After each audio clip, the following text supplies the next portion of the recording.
Hello there. This past week I was invited to Sarajevo for a project organized by Sarajevo Film Festival dealing with the past.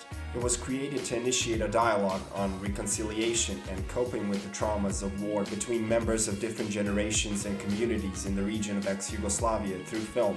While I was there, I met some pretty amazing and inspiring young people from the region, and I'm looking forward to meeting and possibly working with them in the future. I want to thank everyone I met there for making my first trip to Sarajevo one of the highlights of my year. Now, while I was there, I saw a couple of interesting films I wanted to speak about in this video. First one I saw was Town of Glory, a documentary by Russian filmmaker Dmitry Bogolyubov.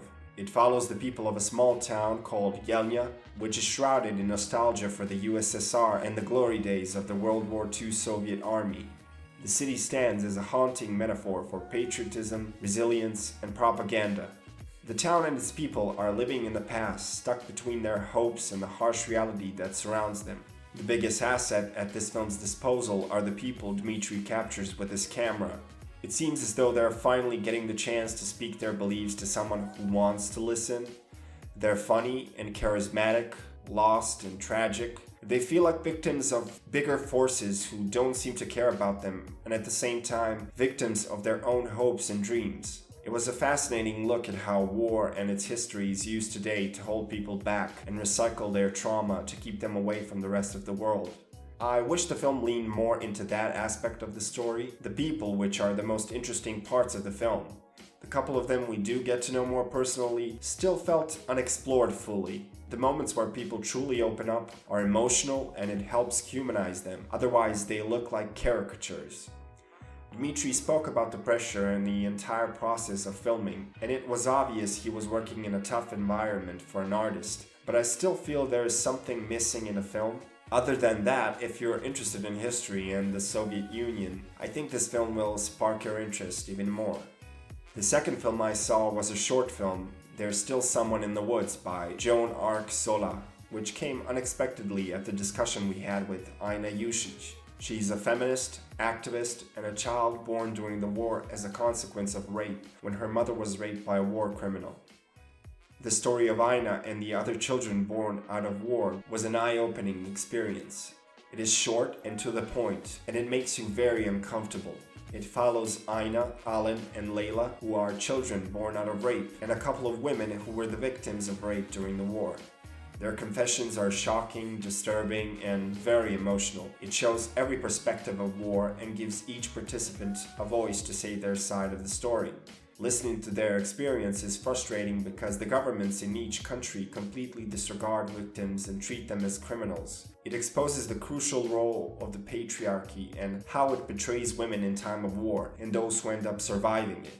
It also shows how much evil can take hold once people start distancing themselves from such a subject. It makes you a participant and it shows the audience the role they should play in a society.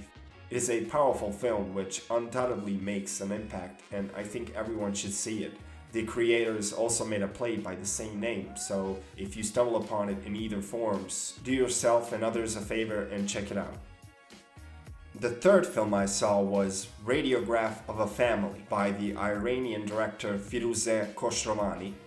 It is an experimental documentary which follows the lives of Firuze's parents and the constant power struggle between them, which mirrored the war and the revolution in Iran at the time.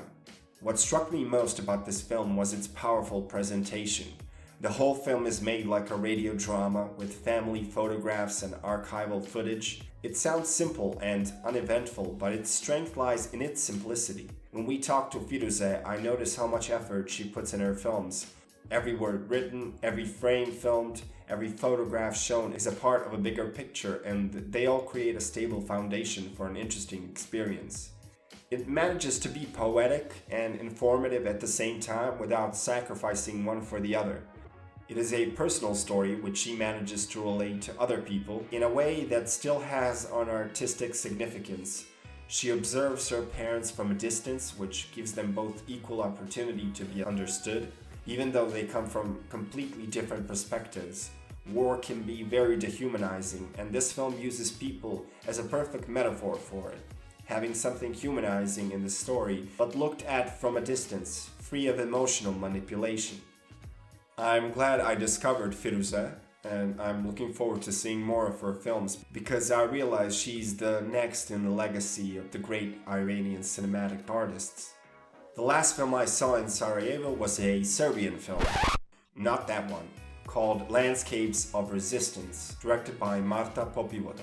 It is another experimental documentary film which tells the story of Sonja Vujanovic, a communist from Serbia in the Second World War who ended up in Auschwitz and became a resistance fighter. The story of this amazing woman is one for the books. It shines a great spotlight on women who fight in the war and the sacrifices they make. It is a brilliant example of anti-fascist perseverance during the Nazi regime. The film, on the other hand, is a very hard pill to swallow. Now, I am a fan of experimental and slow films. That is what most of my favorite films are, but not when the form overtakes and devours the story. Unfortunately, Marta's film is one of those films. The photography is excellent and it makes for an interesting visual component, but it does absolutely nothing to help tell Sonja's story. It actually does a disservice, which I'm personally upset about because Sonja's story deserved better. Sonja's story aside, you could put any chill lo-fi music playlist on top of this film and you would think you're watching one of those forest music YouTube videos for 8 hours to put you to sleep. Sonja, as the star of the film, was pushed aside for Marta's art. I don't think that was intentional, like I think Marta thought she was making something of substance here, but in my opinion, the presentation didn't match the story. It made the most of the people from the audience disinterested in a subject that is as interesting as it gets. In contrast to Firuze and her film, this felt uninspired and tiring. It misunderstood the assignment, to be honest. I felt like both form and story are great, but combined, they just don't flow well together. After the film, we had a talk with the co-writer of the film, Ana Vujovic, and it was much more interesting than the film. When you see a great film, you can extract the meaning and metaphors from the film itself. If a director needs to write a dissertation about their own film to be better understood by people, it makes the value of film go down. Nevertheless, I appreciate the story behind it because it is something I had no knowledge of. I just wish it wasn't such a pain to go through. Those are my thoughts on the films I saw at Dealing with the Past in Sarajevo. I'd like to thank the Sarajevo Film Festival for such a project, and also huge thanks to Friedrich Ebert Stiftung, and I hope I'll come back soon. Thanks for watching, everyone. See you in the next video.